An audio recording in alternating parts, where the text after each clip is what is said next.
pessoal, estamos aqui cortando uma cana para triturar para as vacas, para as vaquinhas leiteiras.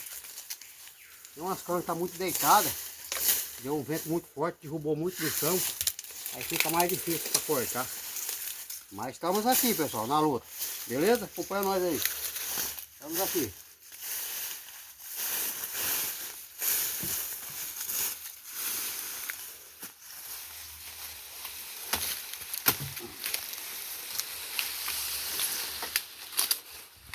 Aí aqui eu tiro as folhas secas para ficar de adubo na terra. A grossura da cana, pessoal, ó, coisa mais linda. Bonito mesmo essa cana, viu?